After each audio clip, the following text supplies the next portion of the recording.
Thank you all for joining us this afternoon to hear about the work we did this summer on improving transit equity using ORCA fare card data. So to begin, transit systems have been really important to societies for a really long time now. If you're familiar with Greek mythology, you might have heard the story of Charon the ferryman, who, for the small price of just one coin, will take your soul across the river Styx. But we've come a long way from those simple transit systems in place in 400 BC. Today's societies are serviced by complex, multi-organizational transit networks, which has complicated managing regional transit in a unified way. Thus, in 2009, the Puget Sound region launched the ORCA card, which stands for One Regional Card for All. This system allows riders to access rides across all organizations in the region with just one tap. And so our team's challenge this summer has been to identify ways that we can use this incredible wealth of data from ORCA to understand and improve transit equity. But before we get into what specifically we did this summer, we need to explain what we mean by transit equity. Equity can mean a lot of different things, but for our project, there are three main ways that we were thinking about it. First is thinking about quality of service, and this includes both providing reasonable trip times for people to get where they need to go, as well as factors that relate to the quality of stops, which can improve the rider experience while they wait for their transit to arrive. Next, we're also interested in understanding spatial equity of service, meaning that transit is available where people need it to be. And finally, we think of transit equity as ensuring that all kinds of people can use and afford transit. And regarding affordability, the ORCA system actually already has several reduced fare programs in place now to reduce the financial burden of accessing transit. The most famous of these is the ORCA Lyft card, which provides discounted rides to low-income riders across the Puget Sound area. And since the nearly 10 years since it began, the Lyft program has become the largest of its kind in our nation. And this provided our team the unique opportunity to robustly understand the transit patterns of low-income riders in particular. But beyond the Lyft cards, the ORCA system also has several different other reduced fare card types that improve transit equity for people who need it the most. And these reduced fare cards account for 16.5% of the unique ORCA cards in our system. And then zooming into the portion of cards that are included in those reduced fare programs, you can see here the percentage breakdown of each card user type. And these include cards for low-income riders, youth riders, senior riders, and riders with disabilities. And examining the differences in transit patterns between the users of these different card types can reveal pretty important information for understanding transit equity. So we look at the percentage. So we look into the average trip duration by different groups, and we found that the riders with disability cards and riders with low-income cards tend to have longer trip duration compared to the most common type, the adult card holders. And part of that might be explained by the more transfers they experience by these two groups. So after we noticed that riders with Lyft cards shared more similarities to riders with disability cards than compared to riders that use the standard adult cards, we thought that was pretty remarkable. And then after meeting with one of our stakeholders who is a transit advocate for riders with disabilities, she expressed that it might be a better idea to focus analysis on the low-income card user data than using the disability card user data. And that's because people who have access to the reduced fare programs are only a small subset of people with disabilities. And she suggested that the Lyft card users could represent a useful proxy for people with disabilities due to the intersection between socioeconomic status and disability. And like Simon showed on some of the last slides, we can see this reflected in the data. And in fact, this insight prompted us to consider more carefully how we're discussing ORCA card users because across all categories, not all people who are eligible for reduced fare programs are enrolled in them and active users of them.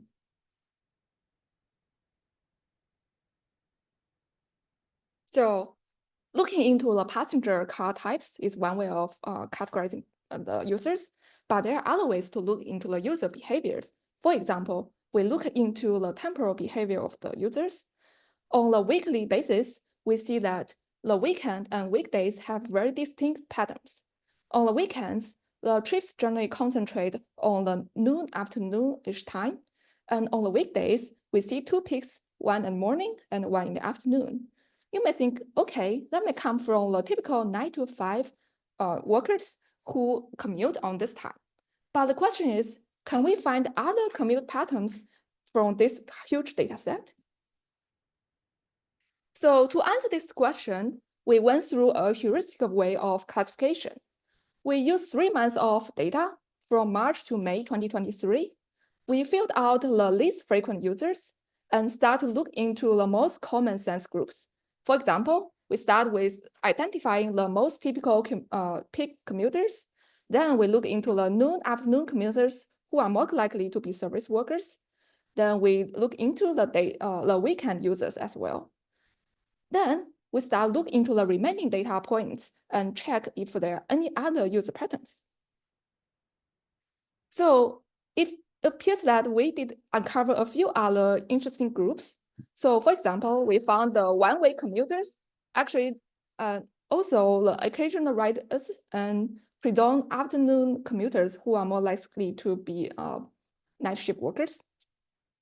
We also plot the transaction and the card unit card proportions by this temporal categories, and we found that the peak commuters, which took a large proportion of the card users, they contribute even more to the general transactions. On the other hand, the one-way commuter and the occasional riders, they take also some significant proportion of the cars, but they contribute much less to the overall trips. The noon afternoon commuter and the dawn commuters, they have a similar proportion in terms of transaction and cars. You may feel a little bit like wondering why the pre-dawn and afternoon commuter looks almost negligible in this graph appeared on it. Well, the reason is we do care about equity, and there's an important equity meaning for this group. When we try to plot out the temporal, the overall trip duration for all temporal groups, this group, the pre-dawn and afternoon commuter, really popped out. If you just look at the distribution of its trip duration in comparison with the regular peak commuters, you find that the median of this group is almost twice as the median of the regular peak commuter. And also the distribution for this group is much wider. So we may ask, who are these people and why are their trips so long? So these people might be anyone working at the Amazon warehouse, maybe someone who work at the hospital and have to hop on like late night buses, pre-dawn buses to get home. So the why behind like this long trips might be that first, they have to make more transfers. And we actually validate that in our analysis, which is not shown here. And also the time when they ride the bus is actually at a like less frequent bus schedule. And I will hand to Yishan to talk about transfers. Thanks, Aman. So transfers are important because you basically have no control over how long you're going to wait for them. Until 2022, there was no easy way of looking at transfers, but Orca's new update has made this possible. By identifying bus stops that are transfer hotspots, we can help agencies better serve low-income cardholders and also increase operational efficiency in general. Understanding how the current population is affected by transfers might make them aware of patterns that they could address in service changes with new stops and increased route frequency. Using Orca data, we created transfer hotspot tables for every agency. We also created an interactive map where you can hover over the stops for more detailed data. Seattle isn't one of the best places in the world to wait for a transfer, with the weather severely impacting a rider's experience. One way of improving this experience would be providing amenities at bus stops like bus shelters. Bus shelters offer weather protection, enhance safety in poorly lit areas, and provide comfort with seating options. But the reality is that a majority of bus stops do not end up having a shelter. We had the opportunity to work directly with King County Metro on understanding this. KCM stop improvement team already has a pretty good data driven framework for bus stop prioritization, based on factors like daily boardings, proximity to community assets like hospitals and schools, and a range of equity based metrics. However, KCM, like most agencies, are yet to use the full power of Orca data and incorporate transfers in their prioritization. We decided to use Orca data to recreate their framework and experiment with making changes to the framework, namely adding transfers and low income boardings and transfers into the mix. We identified stops which received a ranking boost based on new factors. It is to be noted that direct inclusion of these metrics only had a very modest impact on the current priority list, likely to the fact that overall boarding size is already a part of their scoring framework. Now I'll just walk you over some of the examples of the stops that we identified. Pacific Highway is a low income boarding spot, which might be a good place for a shelter. Why it has two bus signs, I'm not sure of. Denny Way and 6th is a transfer hotspot that could use a bus shelter as well. Both of these stops rank very highly on equity metrics and could be good locations for a bus shelter. One thing to note now is that while the data might suggest that these places are basically perfect, there are added complexities in the bus shelter world. Having enough space and enough usage are the main complexities, and there are also cases where some bus shelters have to be removed due to issues like non-transit usage. And I hand it over to Himanshu now. Okay, hello all. So in another line of analysis, we were interested in understanding how we can specifically help low-income populations. And this is where lift cards that we talked about get more extensively analyzed. We wanted to identify areas where lift cards are not being utilized adequately, and these could serve as potential opportunities to improve lift card distribution across Puget Sound. So currently about 18% of the population in Puget Sound qualifies for lift cards, but only 4% of the Orca cards are actually lift. On average, we see that there's just about one lift card for every 18 individuals who qualify for it.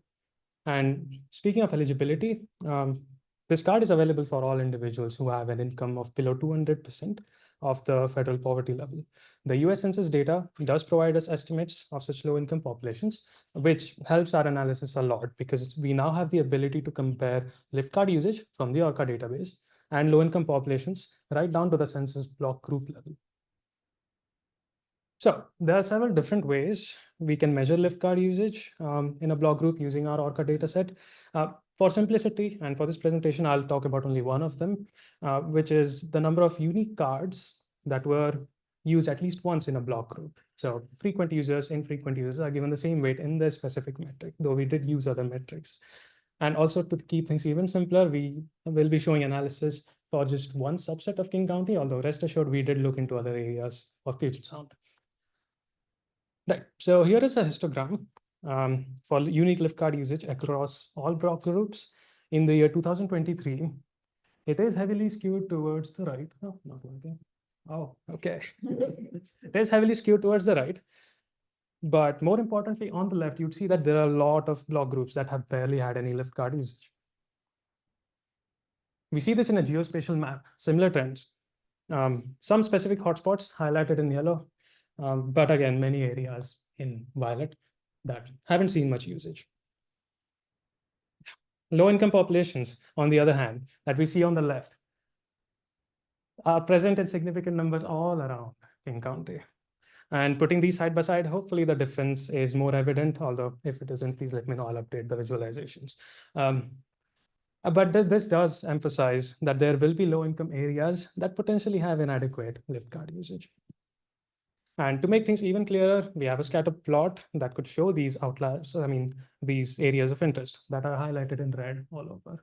Oh, that's a bounding box that's not showing up here.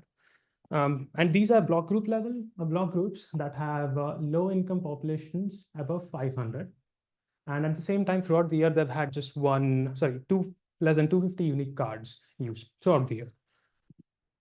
You may notice some exceptions here, though. There are some in blue, not highlighted in red, despite the fact that they are within the constraints I mentioned, because they are very close to the lift card usage hotspots that I mentioned. So it is possible there are lift card users here. They just have to travel short distances to get where they want. This plot would not show that distinction. But taking all these factors into consideration, here is a map that does show block group levels in yellow. Further analysis into these specific areas could be beneficial because there might be other reasons why we see what we do. And this is just one of the many deliverables in our project that can actually help transit services with this kind of analysis. We also have tools that could automate such generation of visualizations, and that can be extended to include other factors as well.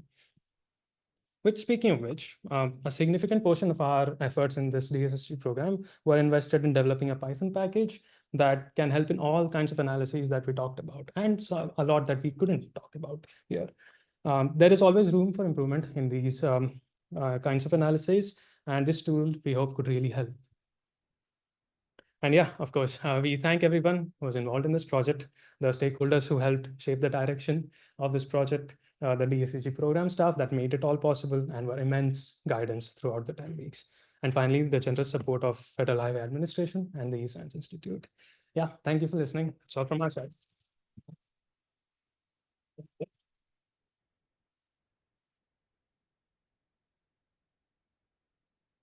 We are open for questions.